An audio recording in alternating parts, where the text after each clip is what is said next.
Hello dear students. आज के इस वीडियो लेक्चर में मैं ट्रांसमिशन लाइन इक्वेशन डिस्कस करूंगा। एक्चुअल में application of partial differential equation का ये आखिरी टॉपिक है, ट्रांसमिशन लाइन इक्वेशंस। ठीक है, तो पहले चलिए देखते हैं ट्रांसमिशन लाइन इक्वेशंस होती क्या है, फिर मैं आगे बताता हूं कि इसके लिए आपको बहुत ज्यादा परेशान होने की जरूरत नहीं है। अगर आपने वेव इक्वेशन और हीट इक्वेशन अच्छे से तैयार कर रखी हैं तो उसी के सहारे ये पूरा का पूरा चैप्टर निकल जाएगा। तो transmission line equations, transmission line del two V upon डेबर X two, जहां पे वी आपको पता ही है वोल्टेज है, equal to L C del two V upon del I two, del T two plus R C plus L G del V upon डेबर T plus R G V. और इसी में जहां जहां वी था वोल्टेज, उस we को I से replace कर दिए तो करंट के लिए ये इक्वेशन बन जाएगी सेकेंड ऑर्डर की।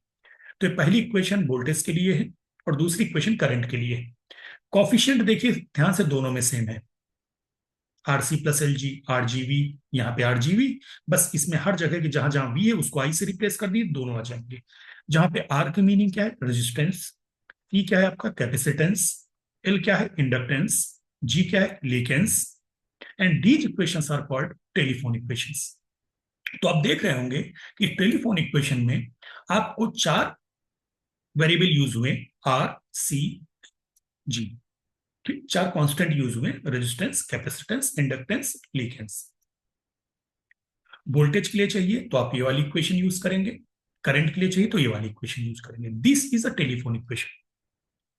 हमें जो काम करना है, हमें किस पे काम करना है, ट्रांसमिशन लाइन इक्वेशन पे। तो आपके पास दो केसेस ये, case one, if L and G are zero, L G को नेग्लेक्ट कर दिया जाए, यानी इंडक्टेंस और लीकेंस को नेग्लेक्ट कर दिया जाए, दोनों को जीरो कर दिया जाए, तो इक्वेशन वन पे एक इक्वेशन बस को ध्यान याद रखो, दूसरी तो अपने आप बन जाती है। इक्वेशन वन में एल और जी की जगह जीरो करोगे, एल जीरो करोगे तो ये टर्म खत्म, जी जीरो करोगे तो ये टर्म खत्म, आर जी जी जीरो ये टर्म खत्म। तो क्या बनेगा, del two V upon डेबर X two equal to R C del V upon डेबर T. इसी में वी की जगह आई कर दो तो del two I upon डेबर X two equal to R C del I upon डेबर T. अगर तुम बहुत ध्यान से देखो तो ये आपने अगर पढ़ा है, आपको याद आ रहा हो, ये आपकी वन डायमेंशनल हीट टाइप की इक्वेशन है। वन डायमेंशनल हीट इक्वेशन क्या थी, याद करिए, del U upon डेबर T is equal to C square डेबर two U upon डेबर X two. देखिए वन डायमेंशनल हीट है कि नहीं है। अगर आप ये आरसी ट्रांसफर कर दोगे, और करेंगे भी, न्यूमेरिकल सॉल्व करते समय करेंगे भी, तो सी स्क्वायर का मतलब क्या हो गया, वन अपॉन आर सी।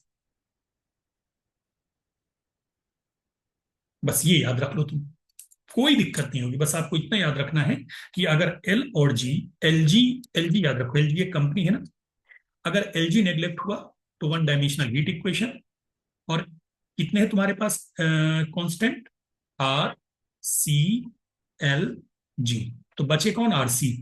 तो C square equal to one by R C, one dimensional heat equation, and C square equal to one by R C. ठीक है, सेम। अब अगर आर जी नेग्लेक्ट हो जाए, आर और जी जीरो हो, तो अब क्या बचा, एलसी। ठीक है, एलसी बचा, आर और जी खत्म हो गए, एलसी बचा। तो बस आपको याद रखना है L G R C, L G R C. ठीक है, तो जी दोनों ही केसेस में नेग्लेक्ट होगा, बस एल और आर को याद रखना है आपको। तो ये आपकी इक्वेशन वन बन जाएगी आपकी, del two V upon डेबर X two equal to C L C del two V upon डेबर T two. V को आई से रिप्लेस कर दो तो ये इक्वेशन बन जाएगी। ये इक्वेशन अगर आपको याद हो बेटे, ये इक्वेशन आपकी थी two dimensional wave, one sorry one dimensional wave equation. ये थी del two U upon डेबर T two equal to C square डेबर two U upon डेबर X two. बस इसकी जो सी स्क्वायर होगी वो हो जाएगी one upon L C. Clear. तो एक को याद कर लो, दूसरा अपने आप तुम्हें बन जाएगा। जैसे मैंने याद करने का मेरा क्या तरीका है, मैंने क्या दिमाग में बैठा रखा है, एल जी मतलब वन डायमेंशनल हीट इक्वेशन। तो एल जी यानी वन डायमेंशनल हीट इक्वेशन, यानी del two U upon डेबर T two, del two U upon डेबर T, मैंने लिखता हूं रफ में C square डेबर two U upon डेबर X two. और क्या नेग्लेक्ट हुआ है, एल और जी, तो बचे कौन, आर और सी। तो C square equal to one upon R C. तो एल जी मुझे याद है, तब जब दूसरा एल जी निग्लेक्ट नहीं होगा तो ऑब्वियसली आर जी निग्लेक्ट होगा।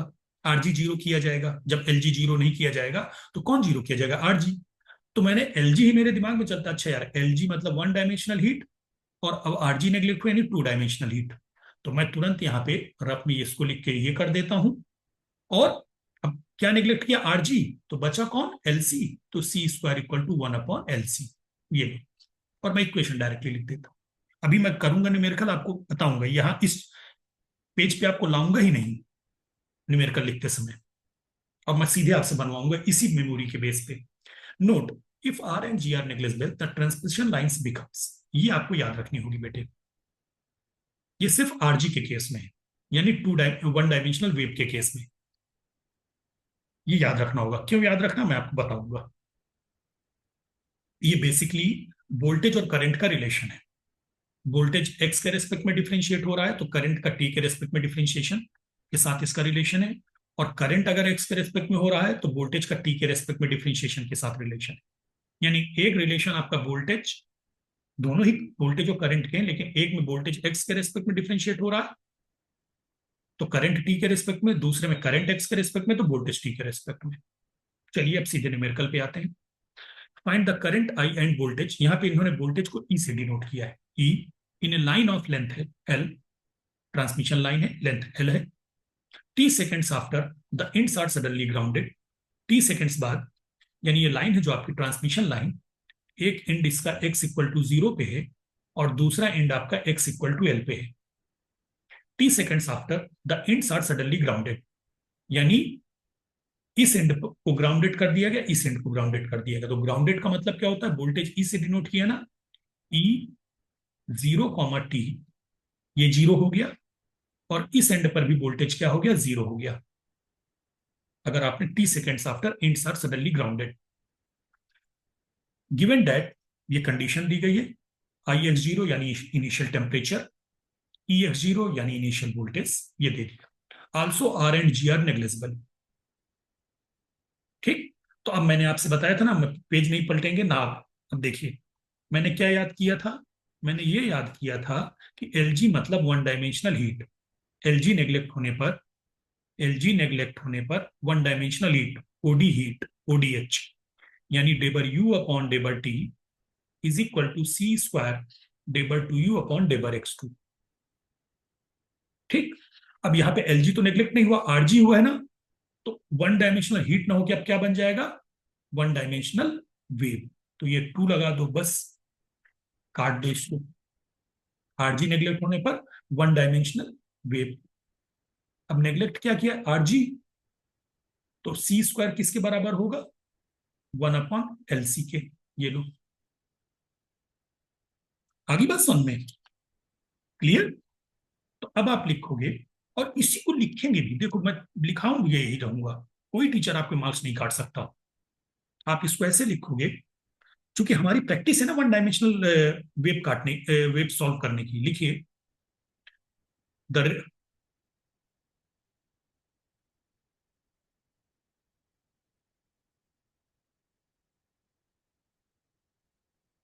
ट्रांसमिशन लाइन इक्वेशन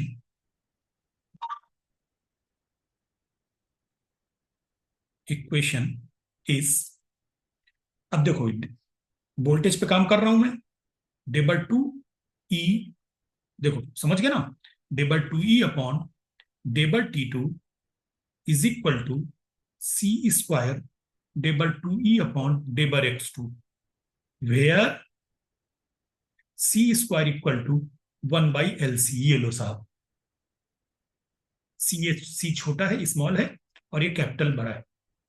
थोड़ा सा ध्यान रखना बेटे, ये सी बनाते समय चूंकि सी दो जगह आ रहा है ना, तो ये स्मॉल सी होगा, सी स्क्वायर, या ठीक है, और where C square equal to one upon L सी।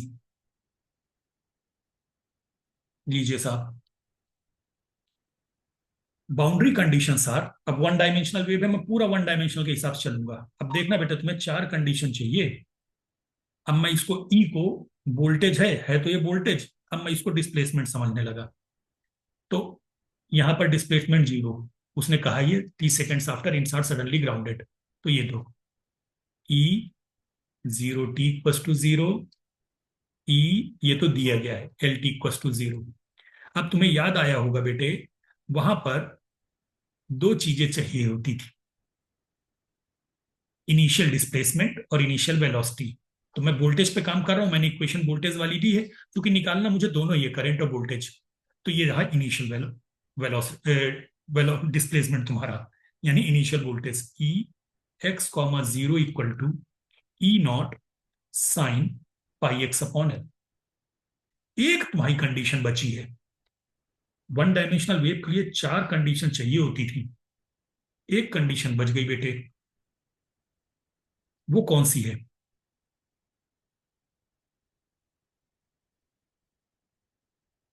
वो है initial velocity del E upon डेबर T time T equal to 0 पर तुम्हें क्या आएगा।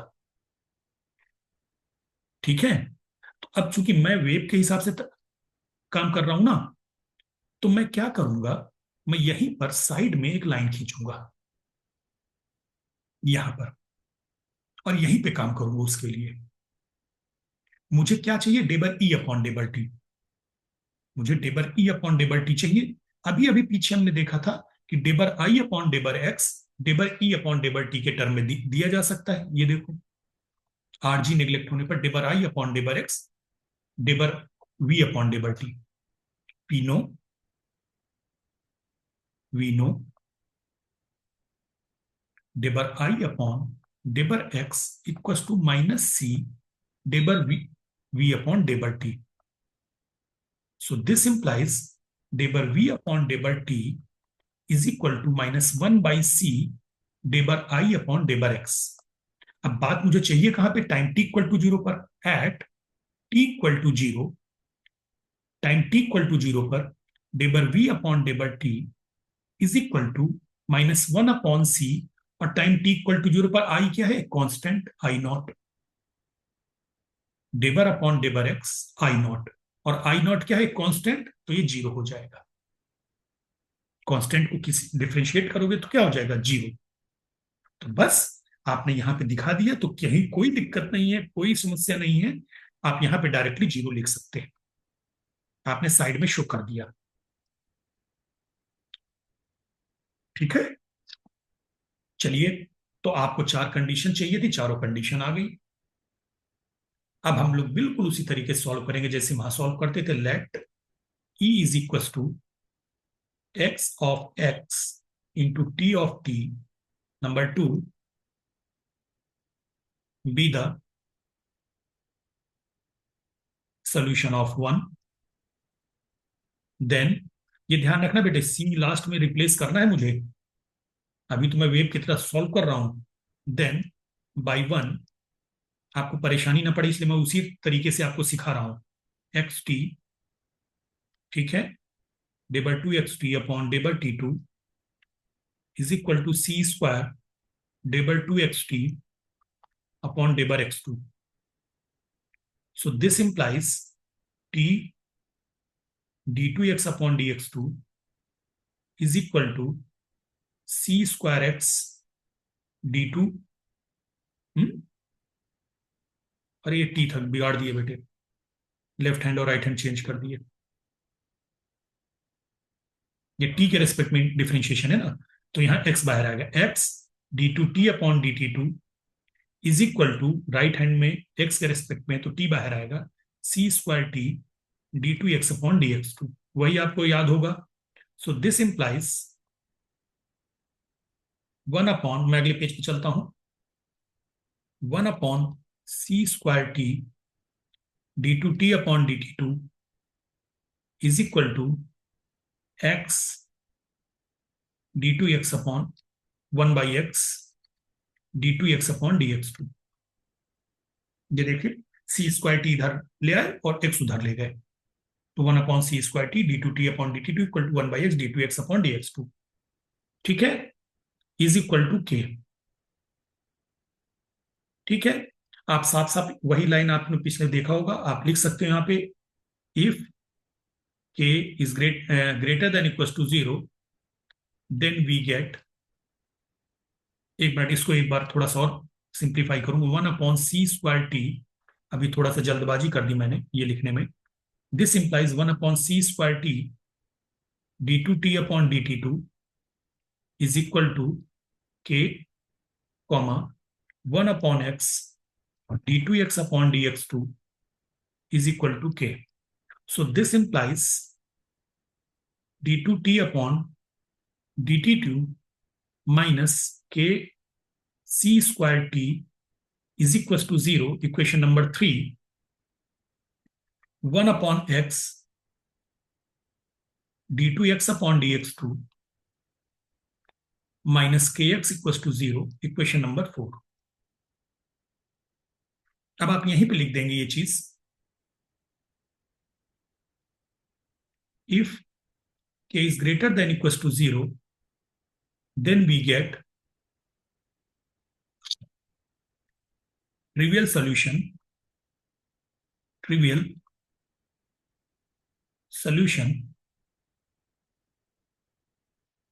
under given boundary conditions.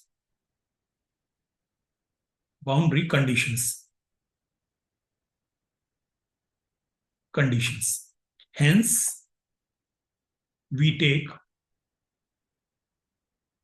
k is equals to minus p square, यानी negative. So 3 becomes d2t upon dt2 plus p square c square t equals to 0. Auxiliary equation बन गई तुम्हारी m square plus p square c square equal to 0. So this implies m equal to plus minus pci. ठीक है, तो CF अब सीधे hence capital T equal to C1 cos PCT plus C2 sin PCT. इधर आते हैं, 4 becomes d2x upon dx2 plus p square x equals to 0. Auxiliary equation m square plus p square equals to 0. So this implies m equals to plus minus pi. ये तो तुम लोगों को अब तक याद हो चुका होगा कि यार वन डायमेंशनल वेव का सोल्यूशन क्या होता है. Hence x equals to c3 cos px plus c4 sin px. Hence by 2, ये लीजिए साथ, hence by 2 e equals to e of x comma t is equals to c1 cos pct plus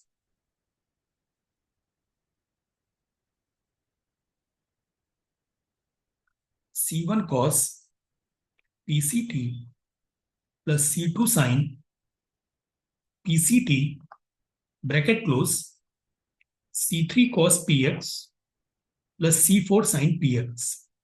पहला solution आपका equation number 5.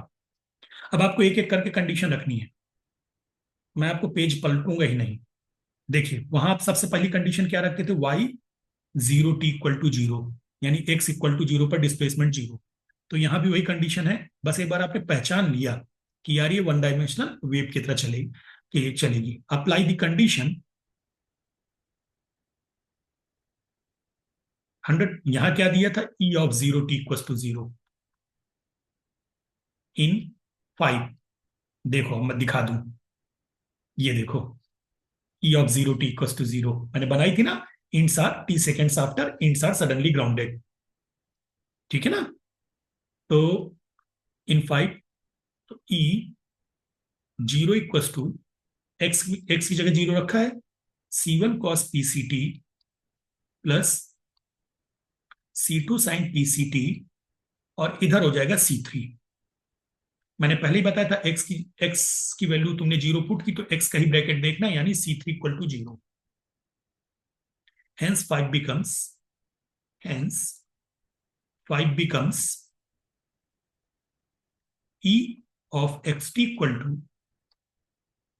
c1 cos PCT plus C2 sine PCT C4 sine PX। Number 6, इस पर दूसरी condition लगा दो, YLT equal to 0, वहां लगाते थे ना YLT इक्वल टू 0, तो यहाँ ELT इक्वल टू 0 लिखेंगे। काट देना बाद में यार इसको, वहां लिखा मत रहने देना। Apply the condition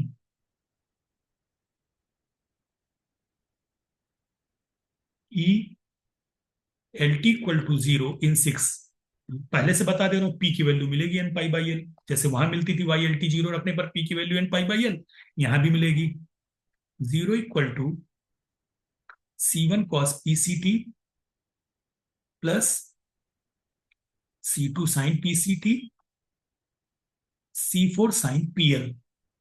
obviously x की वैल्यू रखी तो यही ब्रैकेट इक्वेट होगा, so this implies sine PL equal to 0। So this implies P equal to n pi by L. अब तक तो आप ट्रेंड हो चुके होगे, डायरेक्ट लिखने लगोगे। अब कोई बात नहीं, P की वैल्यू हम लोगों ने अभी शुरू में तो नहीं कराया था मैंने आपको, लेकिन धीरे धीरे कई आगे वाली वीडियो लेक्चर में मैंने कहा था कि P की वैल्यू सबसे लास्ट में रख सकते हो। ठीक है ना। अब आपको अब मैं सेम वेव इक्वेशन की बात कर रहा हूं। इन दोनों के बाद अगला नंबर होता था इनिशियल वेलोसिटी का, डिबर वाई अपॉन डिबर टी का, टी इक्वल टू 0 पर, जो कि 0 होती थी। याद आया। तो अब यहां पर डिबर ई अपॉन डिबर टी करना होगा, तो 6 है। नाउ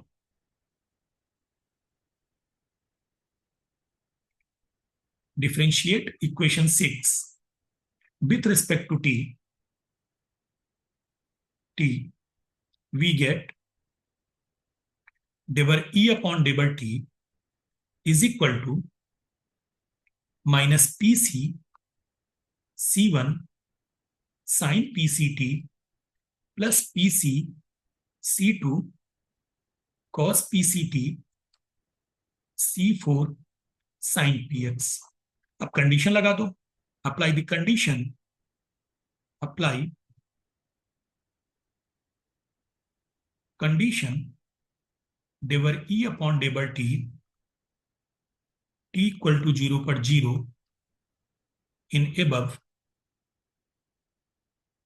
तो ये हो जाएगा 0 इक्वल टू साइन 0 क्या होता है 0, T की जगह 0 रख रहे हो, तो साइन 0 क्या होता है 0, कॉस 0 क्या होता है 1, तो PC C2 C4 sine PX। Obviously P0 नहीं हो सकता, C0 नहीं हो सकता, क्योंकि C इक्वेशन का पार्ट है, P भी इक्वेशन का पार्ट है, तो बचा कौन, C2 ही 0 होने के बचा है। तो this implies C2 equal to 0। तो अब इक्वेशन 6 में आप C2 की और P की वैल्यू एक साथ रख दो। ठीक है। तो now put the value of, now put the value of C2 and P in equation 6, we get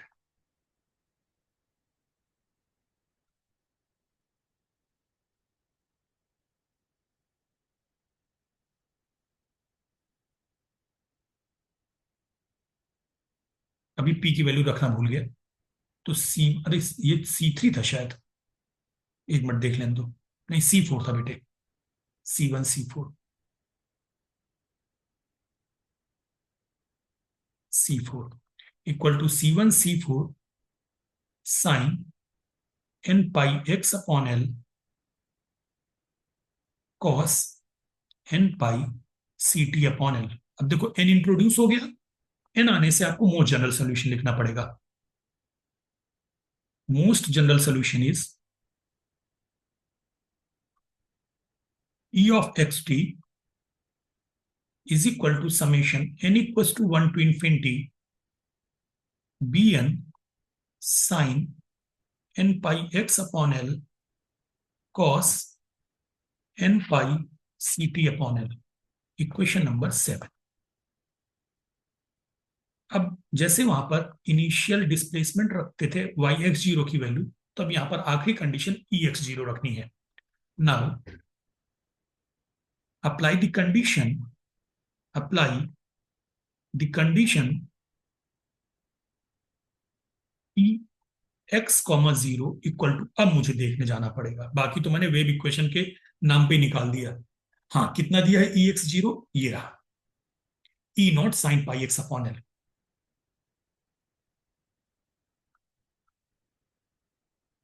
E not sine pi x upon L in 7, we get E naught sine pi x upon L is equals to summation n equals to 1 to infinity bn sine n pi x upon L, और t की जगह zero रखोगे तो cos zero 1 होता है। अब यार देखो जरा, लेफ्ट हैंड पे भी sign pi x upon L और राइट हैंड में भी साइन एन पाई एक्स अपॉन एल, तो जल्दबाजी में हाफ रेंज साइन सीरीज वाला काम मत कर देना, यहाँ साफ साफ इक्वेट हो रहे हैं दोनों साइड। देखो, समेशन खोल रहा हूं मैं, b1 sine pi x upon L plus b2 sine 2 pi x upon L plus b3 sine 3 pi x upon L plus and so on, equating both sides, equating both sides. चाहता मैं इस condition को देख के यहीं पे लगा देता, मैं मोर जनरल सोल्यूशन ना लिखता, लेकिन मुझे एक आपको प्रॉपर तरीका सिखाना है। न्यूमेरिक एक न्यूमेरिकल के हिसाब से नहीं बताना है कि इस न्यूमेरिकल में ऐसा कर दो, एक प्रॉपर तरीका सीख लो जिससे कि आपके हर न्यूमेरिकल निकल जाए। ठीक है ना? तो equating both sides we get b1 equal to E naught, b2 equal to b3 equal to b4, सारे कुछ क्या होंगे, b2 b3 b4 सारे कुछ जीरो, क्योंकि सिर्फ यहाँ पे sign pi x upon L है और यहाँ पे sign pi x upon L है, इसके अलावा तो b1 ई नॉट हो गया, बाकी सब जीरो। बस अब रख दो, put the values of b, values of b's in equation 7, तो खाली b1 ही है, we get p of x t, बस n की जगह 1 रख दो, बाकी खत्म करो। तो b1 कितना है, ई नॉट है ना, E not sine pi x upon L cos pi C T upon L. ये हो गया आपका कंप्लीट सॉल्यूशन, वोल्टेज आंसर आ गया, वोल्टेज पहला आंसर है, लास्ट में दोनों आंसर। लेकिन क्वेश्चन में वोल्टेज और करंट दोनों मांगा है बेटे, उसने क्वेश्चन में उसने मांगा है वोल्टेज और करंट दोनों निकालना है। तो अब आपने वोल्टेज तो निकाल लिया, अब बारी किसकी आई, करंट की। तो करंट निकालने के लिए वही आपके पास जो ट्रांसमिशन लाइन इक्वेशंस नहीं मौजूद है, उन्हीं ट्रांसमिशन लाइन इक्वेशन को आप यूज करोगे। ठीक है, लेकिन अभी यहां पर थोड़ा सा काम बाकी रह गया हमारा। क्या? हमें बेटा भी आंसर नहीं लिख पाएंगे, चूंकि हमने c equal to 1/√c² equal to L C लिया था ना। तो अभी चलते हैं, E x t equal to, मैंने बॉक्स जल्दबाजी में बना दिया, अभी बॉक्स नहीं बना सकता हूं मैं, हटाइए।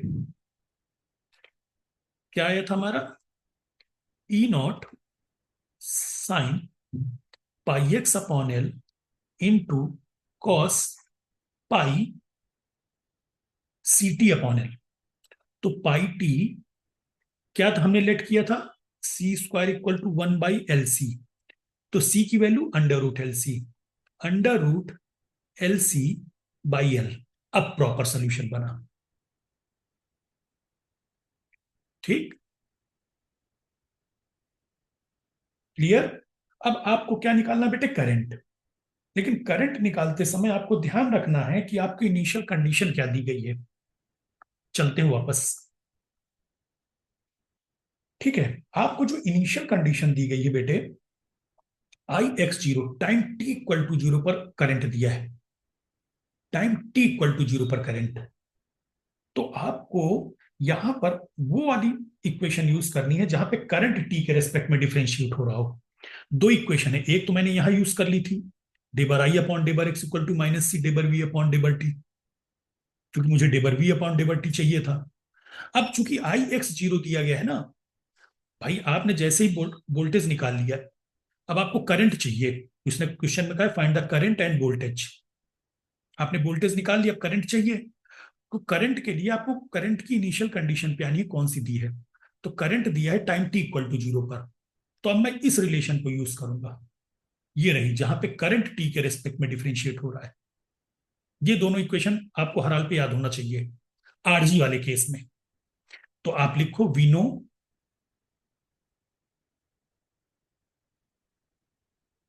नाउ,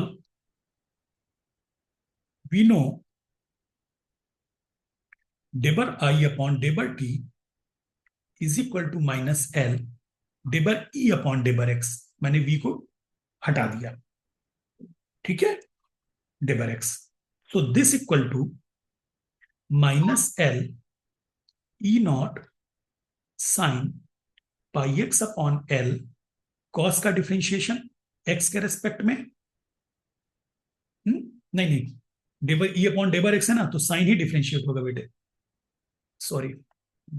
तो साइन का कॉस होता है, तो pi by L cos pi x upon L cos pi T upon root L C L plus constant of integration F x.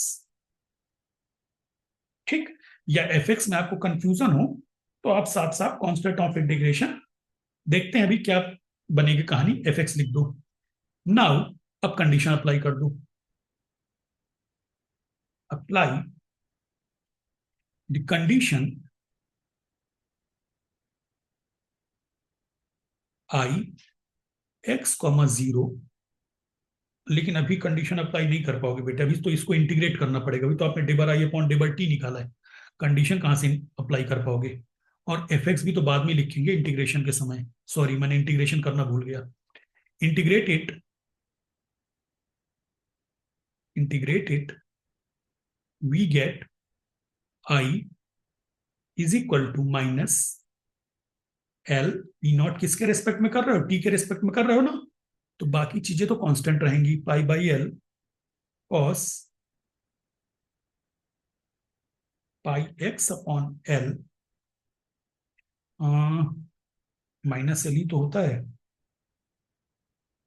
Del E upon डेबर X. मैंने फार्मूला सही लिया गलत लिया है, क्योंकि मुझे ऐसा लग रहा है ये एल डिनोमिनेटर में होना चाहिए।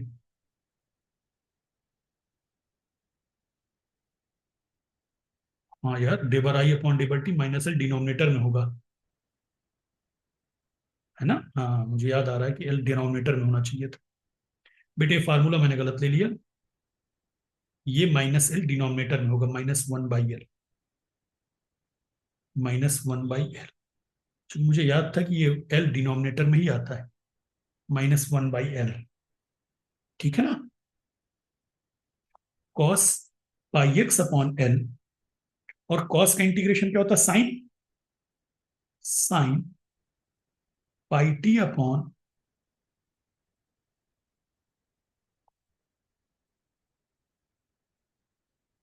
L root L C into root L C L upon pi, ये भी तो आ जाएगा, ठीक। प्लस कांस्टेंट ऑफ इंटीग्रेशन जो भी आप सी या ए लिख दो, बात ही खत्म करो, ए कहीं इस्तेमाल नहीं हुआ। Now apply the condition, now apply the condition, बस करंट आपका आ गया है बेटा। Condition I x zero equal to, इसको डाल दो इक्वेशन नंबर कौन सी, लास्ट इक्वेशन हमारी क्या थी, 7, 8 डाल दो। I x zero equal to I not in 8। T की जगह जीरो रखोगे तो साइन जीरो क्या होता है, जीरो। टी की जगह जीरो रखोगे साइन जीरो जीरो, तो पूरा का पूरा खत्म हो जाएगा, तो क्या बचेगा, आई नॉट इक्वल टू ए, यानी ए की वैल्यू आ गई आई नॉट। बस पुट कर दो hence by 8 I equal to I naught minus E naught pi upon L into L into root L C into L upon pi. मैंने इनको इकट्ठा कर दिया ना सारे कांस्टेंट, कॉस ये और ये इकट्ठे कर दिए ना मैंने। अब चूंकि फाइनल सोल्यूशन लिखने जा रहा हूं, cos pi x upon L sine pi T upon L under root L C. So I equals to I naught minus pi से पाई कैंसिल, एल से L cancel, E naught root C upon L cos pi x upon L sine pi T upon L root L C. बस बेटे, ये आपका current आ गया.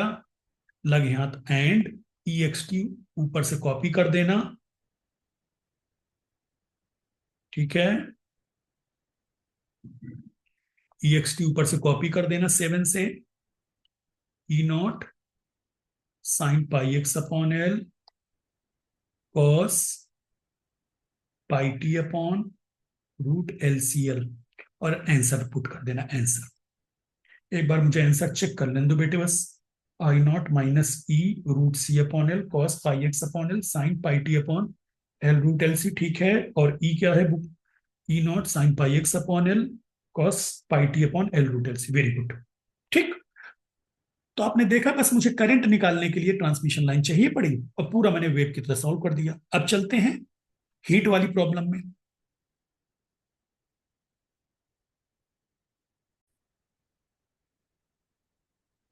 इसमें मेरे को देखिए. A transmission line 1000 km long is initially under steady state conditions with potential 1300 volts at the sending ends x equals to 0 and 1200 volts at the receiving end x equal to 1000. That means line हमारी 1000 kilometre की लंबी है transmission line. The terminal end of the line is suddenly grounded, but the potential at the source is kept at 1300 volts. Assuming the inductance and leakage negligible, यानी L और G neglect हो रहा है. तो सबसे पहले आपने आइडेंटिफाई कर लिया कि एल और जी नेग्लेक्ट हो रहा है, यानी एल जी, हमारी एल जी वॉशिंग मशीन, ठीक है, एल जी टीवी, पहचान गए ना, एल जी नेग्लेक्ट हो रहा है. तो क्या बताया था एल जी नेग्लेक्ट होने पर? One dimensional heat. L G neglect होने पर वन डायमेंशनल हीट, यानी डेबर U upon डेबर T equal to C square डेबर two U upon डेबर X two, where C square equal to, ठीक है, एल और जी, तो बचा कौन? RC, one upon RC. बस ये रफ में लिख के काट देना. ठीक है, अब इधर लिख दो. अब सीधे सीधे इक्वेशन लिखो. ये आपकी टेलीग्राफ इक्वेशन होती है. Since L and G are negligible,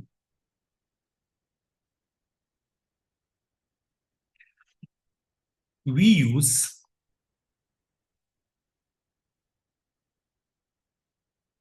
telegraph equation. Voltage के लिए बात कर रहा है, वोल्टेज की बात कर रहा है, तो वोल्टेज लिखिए. तो क्या लिखोगे? डेबर ई, और किससे डिनोट किया है? ई से किया है बेटे, अभी कहीं मैंने दिखाया था शायद. हाँ, ई ऑफ एक्स टी. डेबर E upon डेबर T is equal to C square डेबर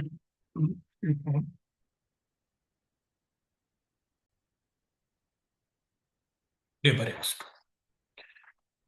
number one, where C square equal to one upon R C, यही लेके आप चलोगे. ठीक है, लेकिन अब वन डायमेंशनल हीट में कई तरीके की प्रॉब्लम होती है, तो आपको इस प्रॉब्लम को भी तो पहचानना है कैसी प्रॉब्लम है. आप सीधे तो चालू नहीं हो जाओगे. ठीक है, तो मैं इधर इरेज करता हूं, ये तो सिर्फ किसी और साइड में रफ के लिए है.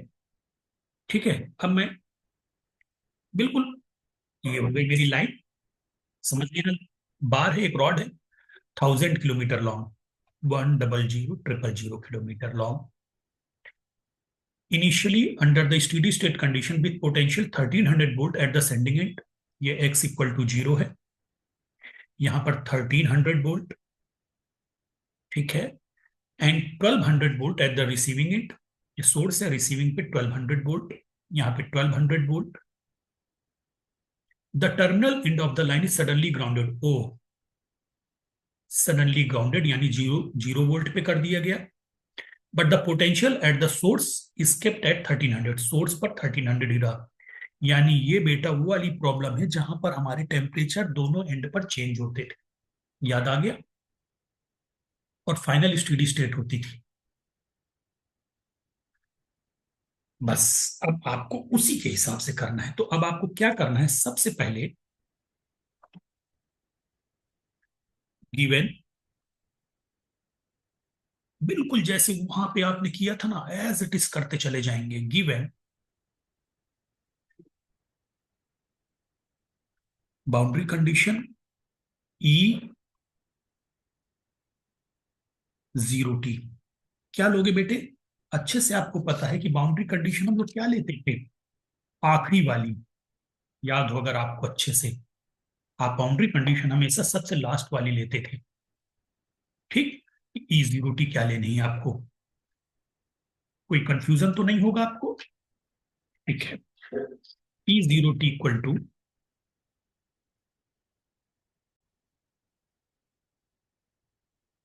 जीरो टी मतलब ये वाली 1300 volt, E 1000 comma T is equal to zero, last में जीरो है। आईसी, आईसी निकालनी पड़ेगी बेटे, इनिशियल कंडीशन। आईसी कैसे निकालोगे? E X zero equal to 1300, याद हो तुम्हें अगर, plus 1200 minus 1300 upon 1000 X. So this becomes 1300 minus 0.1x, E X zero आ गया। ठीक है, लेकिन आपका जो ट्रांजिएंट फेस होता है, उस फेस पे अब ये न्यूमेरिकल आपका दो हिस्सों में टूटेगा। ये तो आपने बाउंड्री कंडीशन इनिशियल कंडीशन लगा दी। ठीक है, अब आपको, ये तो इनिशियल वोल्टेज है। ठीक है, इनिशियल वोल्टेज आप चाहो तो लिख दो, initial voltage.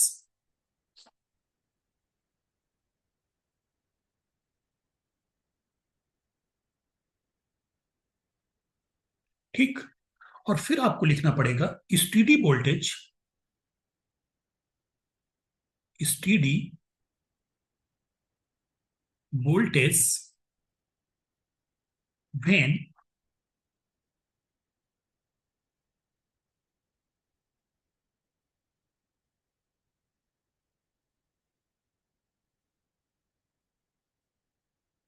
steady conditions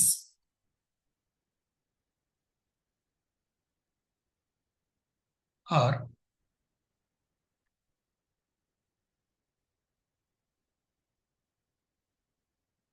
lately reached is final, final distribution. या तो आपको बिल्कुल सेम है, उसी पैटर्न पे कर रहे हैं हम लोग, ई एस। ठीक है, क्योंकि इसका टाइम से कोई लेना देना नहीं रहेगा, सिर्फ ई एस होगा ये, एक्स का, एक्स का फंक्शन होगा।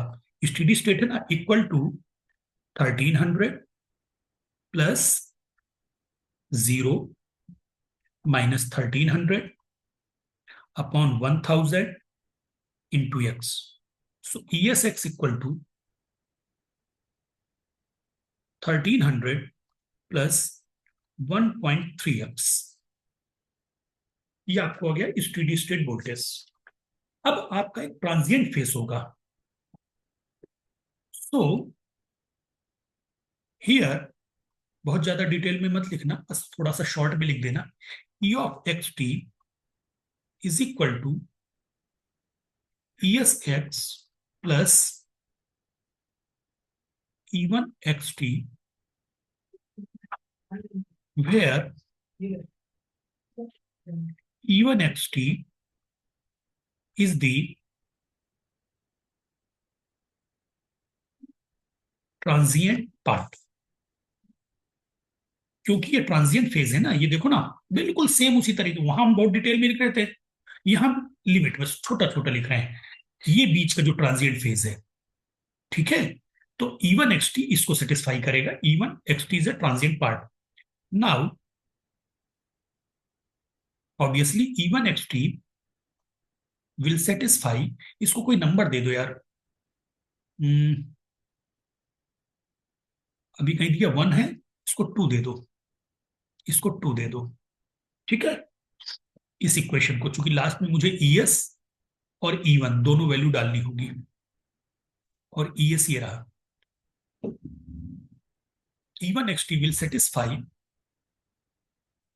satisfy equation 1, that is deber E1 upon deber T is equal to C square deber 2 E1 upon deber x2, ठीक है, where C square equal to 1 upon, क्या नेग्लेक्ट हुआ था देखो जरा, 1 upon RC, 1 upon RC।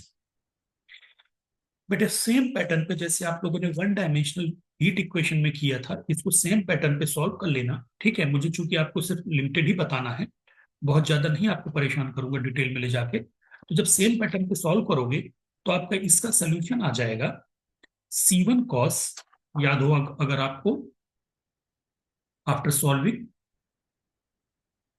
Condition में खुद लगाऊंगा, बस आपको सॉल्व कराना है method of separation of variable से। After solving it we get E1 xt is equal to C1 cos px plus C2 sin px C3 e की power minus p square c square t। ये आपकी बनेगी equation number 3। आगे बात समझ में? तो जब आप इसको सॉल्व करोगे तो आपको यही मिलेगा। ये काम आप खुद करोगे, मुझे सिर्फ आपको कंडीशन लगाना बताना है, क्योंकि ये चीजें हमने बहुत बार डिस्कस की, हर वीडियो पे बार बार नहीं की जाएंगी, ठीक है। तो अब हम आगे बढ़ेंगे इसमें। सबसे पहले कौन सी कंडीशन लगाओगे? Boundary condition. Apply the condition, हाँ नहीं नहीं, अभी बाउंड्री कंडीशन नहीं लगाओगे बेटे। अब E1 की और ES की वैल्यू इक्वेशन 2 पे रख दोगे। Put the value of E1 and ES in 2, we get E of xt। अब आपको कंप्लीट वोल्टेज मिला, is equal to 1300 plus 1.3x plus C1 cos px plus C2 sin px C3 e to the power minus p square c square t। c square की value यार जरा यहां रखना, ध्यान रखना, लास्ट में रखना होगा। इक्वेशन नंबर 3 इसको लो, इसको मिटा दो। अब एक एक करके कंडीशन अप्लाई करो। Apply E 0 comma t is equal to 1300 in 3, we get 1300 is equal to 1300, x की जगह जीरो रख दो, plus zero, plus C1 x की जगह जीरो रखा, C3 e to the power minus p square c square t। Obviously बेटे 1300 से 1300 cancel हो जाएगा, C1 ही जीरो मिलना है, zero equal to C1 C3 e to the power minus p square c square t।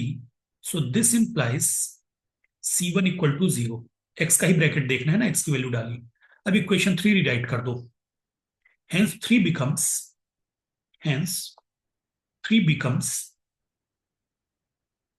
E of xt is equal to 1300, minus था कि plus था देख लेते हैं।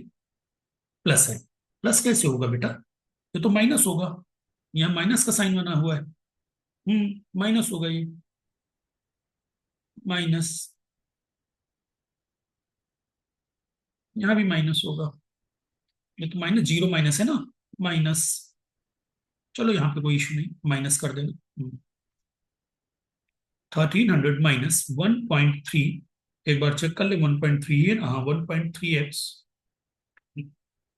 प्लस क्या जीरो हुआ आपका, C1 जीरो हुआ, C2 sine px, C3 e to the power minus p square c square t। ठीक है, दूसरी कंडीशन लगा दो, इसको इक्वेशन नंबर डाल दो, कौन सी थी पीछे की इक्वेशन? इक्वेशन 3 थी ना, equation 4। Apply the condition, apply the condition E 1000 comma T is equal to 0। दूसरी बाउंड्री कंडीशन लगाई इन 4।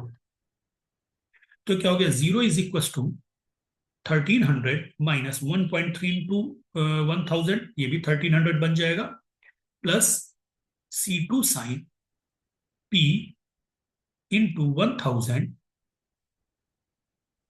C3 e to the power minus P square C square T।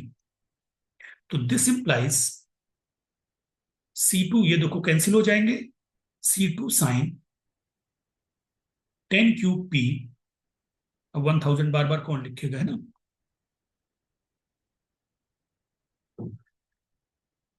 10 cube P into C3 e to the power minus P squared C squared T is equal to 0. So this implies C, x की value डाली है तो तुम्हें सिर्फ x वाला bracket देखना है, C2 0 हो नहीं सकता, sine 10 cube P equal to 0 equal to sine n pi. So this implies P की वैल्यू आ गई बेटे n pi by 10 cube. n pi by l ही तो आती है।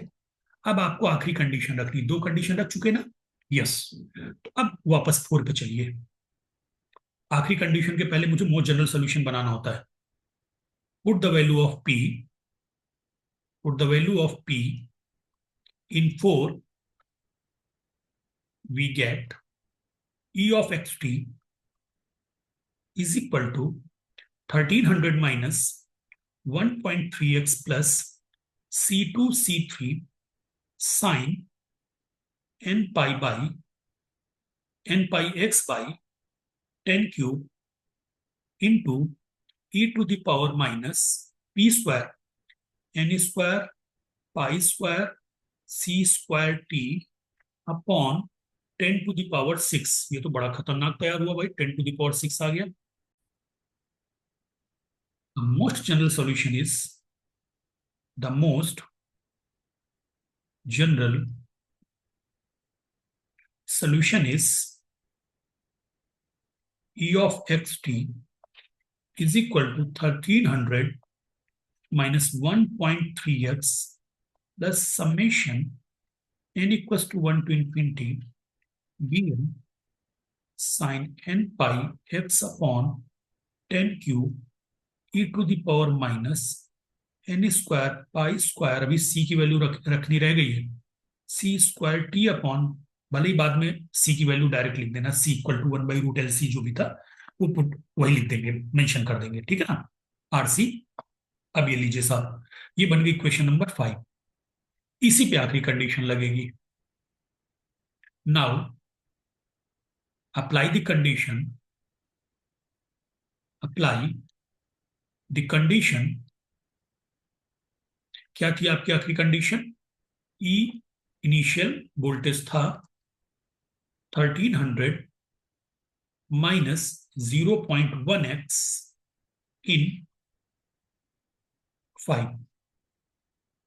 तो लेफ्ट हैंड में हो जाएगा 1300 minus 0.1x equal to 1300 minus 1.3x plus summation n equal to 1 to infinity bn sine n pi x upon l यानी 10 क्यूब इंटू e की power minus n square pi square c square t upon l square होता है तो 10 की power 6। ठीक, l आपका 10 cube है, 1300 से 1300 कैंसिल, 1.3 इधर आएगा तो ये बन जाएगा 1.2x। बेटा t की जगह 0 रखा है ना, तो इसको लिखने की जरूरत ही नहीं है, e की पावर 0 1 होता है, तो ये लिखना ही नहीं था अपने को, ठीक है। तो 1.2x equal to summation n equal to 1 to infinity bn sine n pi x upon 10 cube, लिख दीजिए, which is a half range sine series, which is a half range sine series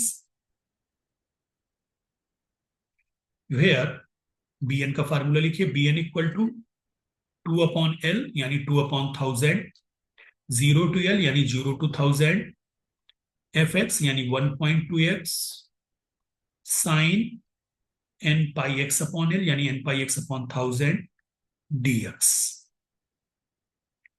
ठीक, क्लियर। आप इसको solve करोगे, ठीक है। Solve करने के बाद ये काम आपको करना है, मैं आपको सीधा आंसर लिखता हूं। 2400 upon pi minus 1 to the power n minus upon n। ठीक है, कर लोगे आप लोग। इंटीग्रेशन बहुत आसान सा है, यूवी वाला करना, बहुत सारे करा दिए हैं। तो इसको आप रीड राइट करोगे 2400 upon pi minus 1 to the power n+1 upon n पाई। ये आपकी बी एन की वैल्यू आ गई। बस अब आप इक्वेशन नंबर 5 में जाके बी एन की वैल्यू डाल दीजिए, फाइनल आंसर आ जाएगा। Hence required solution is required solution is E of x equal to 1300 minus 1.3x plus summation n equals to 1 to infinity। bn की वैल्यू क्या आई अपनी? 2400 upon upon n pi minus 1 to the power n+1 sine n pi x upon 1000 10 cube into e to the power minus n square pi square c square t upon l square यानी 10 to the power 6 where c square equal to 1 upon rc। Answer. आपने C square की value कहीं रखी नहीं शुरू से लेके आखिरी तक। आप इसको टोटल देखो, आपने ध्यान से देखा होगा, मैं टोटल हीट की तरह सॉल्व करता चला आ रहा था। बस यहां पे आइडेंटिफाई कर लिया कि एलजी नेग्लिजिबल है, तो हीट बिल्कुल दिमाग में हीट चलाते चले जाओ, उसी की तरह काम करते चले जाओ, और आंसर आ गया। ठीक है, चलिए आपकी यूनिट 2 कंप्लीट हो गई। प्रैक्टिस करिए इसकी।